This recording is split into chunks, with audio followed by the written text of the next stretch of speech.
예수님께서 훌륭한 선생님으로서 정말 신랑도 되시고 메시아도 되시지만 훌륭한 선생님으로 우리에게 다가와 계십니다. 이 시간에 우리는 한번 예수님께 불러보겠습니다. 주 예수 선생님. 아멘. 우리가 예수님을 선생님으로 받아들이는 이 시간이 되기를 바라고, 예수님은 말씀을 많이 우리에게 주셨지만 천국에 대한 말씀을 많이 주셔서 이 시간에 저는 이 존 뉴턴이라고 하는 이 나 같은 죄인 살리신 어메이징 그레이스로 세계적으로 알려져 있는 이 찬양곡을 지은 존 뉴턴에 대해서 소개를 하고 말문을 열겠습니다. 이 존 뉴턴이 말하기를 천국에 가면 정말 놀라운 세 가지 사건을 경험하게 될 것이다. 첫째는 결코 그곳에서 만날이라고는 예견치 못했던, 상상하지 못했고 미처 꿈에도 생각하지 못했던 분을 그곳에서 우리가 만나게 될 것이다. 그리고 두 번째는 당연히 와 있으리라고 우리는 확신하고 짐작했었는데 그 사람이 와 있지 않다. 그리고 세 번째는 이 둘을 더 능가하는 가장 놀라운 사실은 나 같은 죄인이 어찌 구원받아 이곳에 와 있을까? 자기 자신의 구원에 감격하는 이 놀라운 세 가지를 말씀했습니다. 그리스도인 여러분, 예수님은 천국에 대해서 말씀을 많이 하시고 비유가 아니면 말씀하지 아니하셨다. 이 말씀은 예수님이 설교하실 때는 반드시 비유만 말하고 다른 말씀은 일체 하지 않았다는 그런 뜻이 아닙니다. 천국의 비밀에 대한 비유를 가르치셨다는 말씀으로 받고 하늘나라에 대해서 말씀할 때는 반드시 비유를 통해서 말씀하셨다. 다른 설교에서는 비유가 없어도 메시지를 할 수 있다는 것을 우리가 전제하고 꼭 설교하실 때마다 비유를 든 것은 아니었다. 이 비유는 파라볼레 또 페러블이라고 하는 것은 곁에 갖다 던진다. 제가 이 돌멩이를 이 꽃 옆에 갖다 던져서 천국의 진리는 독특하고 유일무이하게 하나밖에 없는데 이 천국의 진리를 설명하자면 지상에 있는 어떤 것을 가져다가 옆에다 놓고 비교해보고 비유하면서 마치 천국은 이와 같다고나 할까? 이게 바로 이제 비유이기 때문에 하나님의 나라에 대해서 예수님의 설교하실 때는 반드시 비유가 필요했다. 그래서 이제 그물의 비유, 또 여러분이 씨 뿌리는 비유, 그리고 겨자씨 비유, 이게 바로 그런 뜻에서 우리에게 전해졌습니다. 우리가 이제 마가복음 4장 11절과 12절에서도 말씀하셨는데 비밀이 있습니다. 이 비밀은 미스테리온, 헬라어로 하면 미스테리온인데 영어로 오면서 미스테리라고 하는 단어를 연상을 하시죠. 그러니까 제가 이 어학을 연구를 해보니까 거의 이 히브리어에서 헬라어에서 영어로 올 때의 단어들이 그 원음을 많이 유지하고 있는 것들을 발견하게 됐습니다. 이 비밀이 뭐냐? 전수되는 것을 폐쇄했다.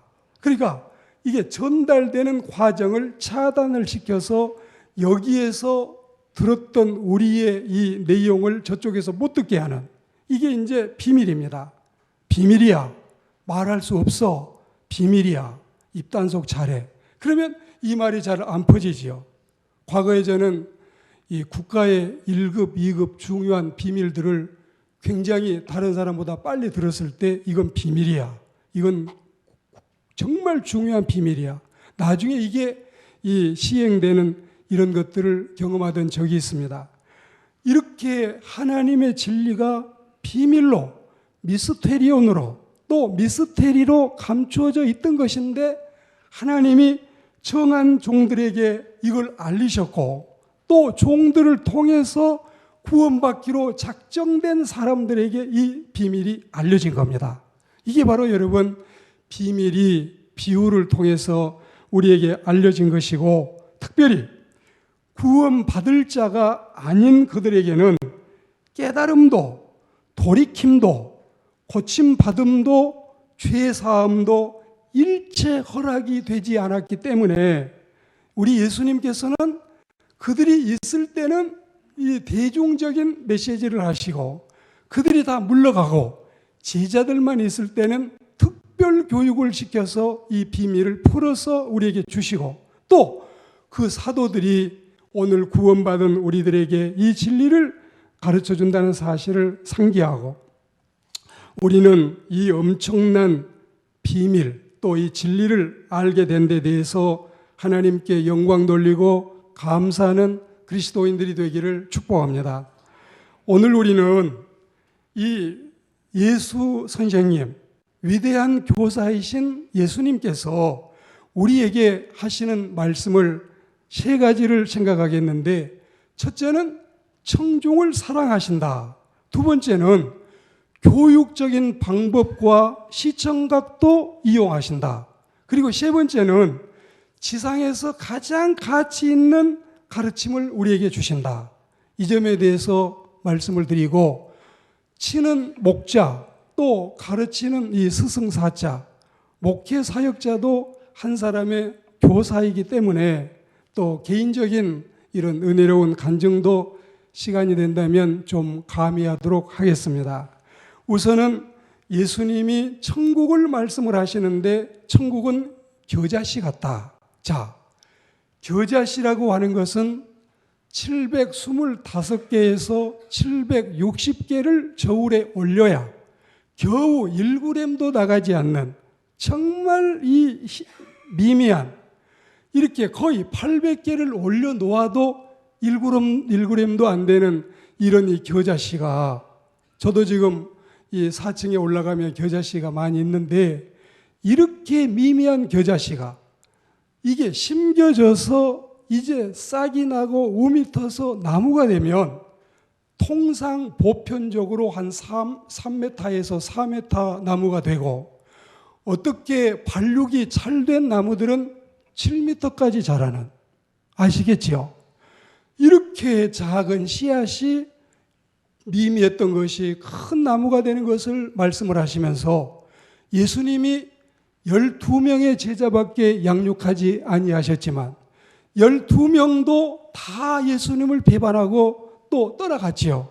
그런데 이 사람들이 성령을 받고 회심을 해서 복음을 전하기 시작해서 지금은 70억이 넘는 인구 가운데 23억이 넘는 하나님의 자녀들이 세상에 발생하게 됐다. 이게 바로 겨자씨가 아니고 무엇이겠어요? 이걸 여러분들이 이해를 이렇게 쉽게 하시면 좋겠다. 이 말씀이고 예수님은 제자들이 알아들을 수 있는 대로 가르치셨습니다. 그것은 피교육자를 사랑하시는 증거입니다. 우리가 이 피자가 붙으면 고달프다. 피자가 붙으면 유쾌하지 않다. 제가 이 예비군 이 정신교육 담당관을 하다가 이제 경목을 했는데 이분들이 학교의 선생이고 병원의 의사고 또 학원의 원장이고 다 자기 내놓을 만한 명함들이 다 있는데 개구리복만 입혀놓으면 예비군만 되면 요즘 말로 하자면 개차반처럼 전혀 어울리지 않는 행동이 나오는 걸 보고 이 피교육생은 이렇다. 사실은 피교육생이라고 하는 것은 배고프고 고달픈 게 피교육생이에요.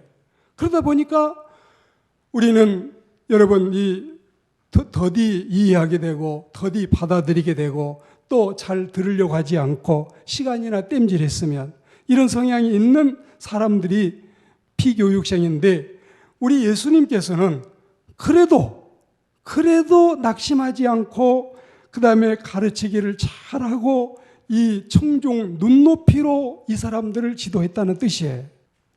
요한복음 2장 22절 말씀에 보면 죽은 자 가운데서 살아나신 후에야, 예수님이 부활하신 후에야 제자들이 이 말씀하신 것을 기억하고 성경과 및 예수의 하신 말씀을 믿었더라. 다 이게 때가 있는데 좀 더 인내하고 기다리면은 이게 변화될 때도 있고 향상될 때도 있고 진보될 때도 있는데, 이게 여러분 제자들은 지금 다 예수님 말씀을 들어도 우이 독경 마이 동풍처럼 쇠기에 경익기가 되고 이쪽으로 듣고 이쪽으로 흘려버리는 이런 경우가 되고, 3년을 여러분 예수 신학교 같은 신학교가 어디 있겠어요? 장신대니 총신대니 한신대니 감신대니 별 소리에도 그 신학교 30년 다니는 것보다 예수 신학교에 3년간 다니는 것 비교가 안 되겠지요. 그리고 또 예수님과 같이 합숙을 했잖아요. 동고동락하고. 그러면서 3년을 배웠는데 예수님이 12제자를 양육했는데 이 사람들이 다 배신하고 떠나갔잖아요. 그런데 나중에 이분들이 성령을 받고 나니 정말 하나님의 말씀을 그전에 깨닫지 못하던 것들을 다 깨닫게 되고 이해하게 되고 믿게 됐다는 사실입니다. 오늘 우리는 이 말씀들을 기억하고 우리 교사들도 예수님의 심장을 가지고 이 아이들을 가르칠 때에 잠언 22장 6절 말씀처럼 마땅히 행할 길을 아이에게 가르치라. 그리하면 늙어도 그 길을 떠나지 아니하리라. 예수님의 심정을 가지고 이 카터 대통령이 재직 기간에는 그렇게 유명하지 못했지만 그 후의 삶이 너무 멋있기 때문에 모든 사람들이 카터를 링컨 다음으로 존경하고 흠모하고 따르지 않습니까? 우리는 이런 심정의 교사들이 되기를 주의 이름으로 축복합니다. 그리고 예수님은 교육적인 방법을 이용을 하시고 또 시청각적인 이 가르침을 베푸셨어요. 꽃이 여기 피어 있으면 저 꽃 좀 보라. 하늘에 새가 날고 있으면 저 날아다니는 새 좀 보라. 새가 언제 직장 다니고 정규직 비정규직 그거 타단 적이 있더냐? 언제 꽃이 남대문 시장에 평화시장 가서 오단벌이라도 사온 적이 있더냐? 그런데 새들도 다 먹고 살지 않느냐? 이 꽃들도 다 입고 있지 않느냐? 솔로몬이 처첩이 1000명이고 정말 국가의 재산이 전부 자기 재산이고 그 사람은 관상수 그다음에 뭐 여러 가지 물고기 그 외에 별의별 걸 하고 살고 옷도 얼마나 화려했겠어요. 근데 예수님 말씀은 솔로몬이 입었던 그 멋있는 실크 비단 옷들도 이 꽃 하나만 못하다. 그만큼 예수님은 실물 교육을 하시고 시청각 교육을 하시고 교육적인 재료를 이용을 해서 우리에게 말씀을 주셨습니다. 학습 의욕이 일어나지 않는다면 진리의 전달이 어렵습니다. 학교의 교사들도 가르치는 은사가 다른 분들이 있을 거예요. 좀 집중시키는, 이게 여러분 사람들에게는 필요하죠. 우리는 이 집중을 시키는 또 이 시청각 교육을 통해서 사람들을 이 이목을 끌어모을 수 있는 예수님의 이 설교하시고 가르치신 모습이 그러하지 않았는가? 오늘 우리는 이런 모습을 상기할 수가 있고, 그 다음에 예수님은 가치 있는 거, 가장 중요하고 정말 이 사람들에게 필수적으로 필요한 것들을 중하게 가르치셨습니다. 생명 문제, 구원 문제, 영생 문제, 그리고 천국 문제, 이것들을 상세하게 가르쳐서 우리에게 비유로 허락을 하셨습니다. 예수님이 말씀하신 비유는 하늘나라에 관한 것이었습니다.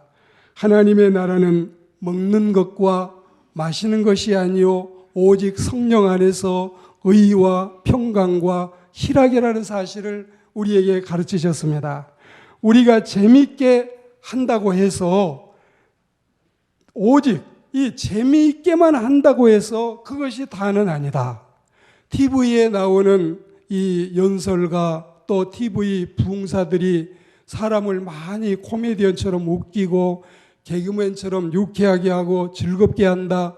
복음을 전하는데 중요한 재료가 될 수 있고 사람을 집중시키는데 좋은 요소가 될 수 있지만 그것만 가지고 예수님께 큰 칭찬을 받을 수는 없다는 뜻입니다. 복음이 들어가야 되고 진리가 들어가야 되고 핵심이 들어가야 되니까 우리는 이런 것들을 중히 여기고 또 우리 예수님께서 가르치신 이 진리의 말씀들이 우리의 생명을 살리고 우리 영혼을 살리고 우리를 구원의 길로 인도하는 놀라운 은총이라는 사실을 생각하고 말씀 안에서 우리는 항상 감사와 기쁨이 넘치는 은혜의 삶을 살아가시게 되기를 축복합니다.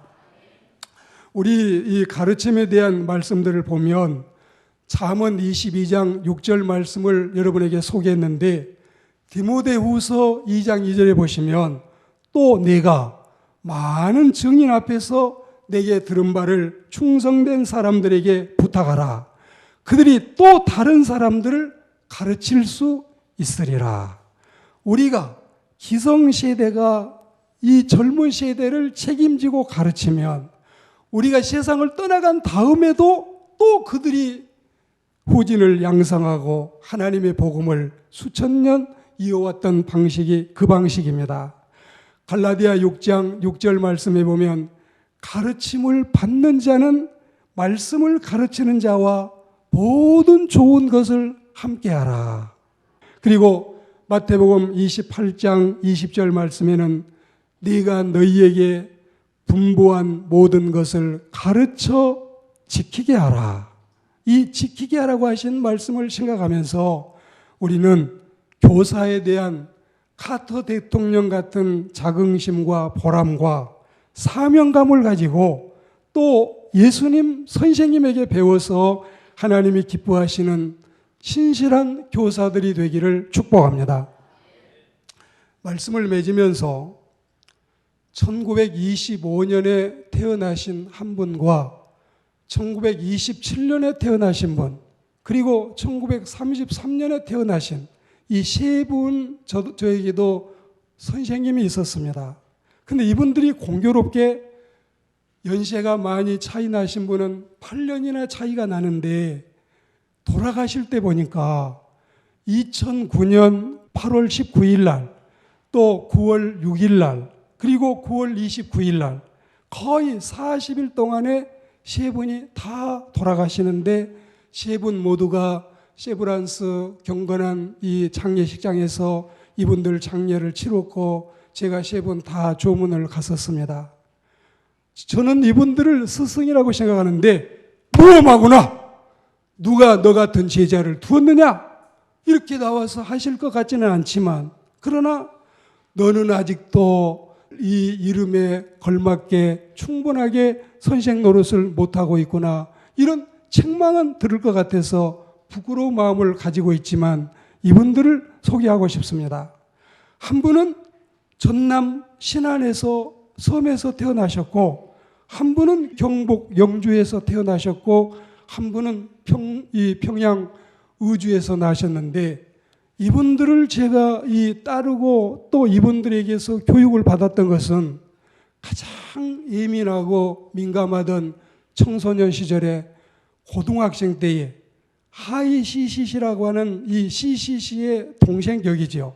거기에서 이렇게 문학적이고 감수성이 예민하고 제가 듣기에는 어떤 성우보다도 멋있는 음성으로 말씀해주는 그분에게 많은 가르침과 교육을 받고 저는 똑같은 메시지를 그분에게 50번씩은 들었습니다.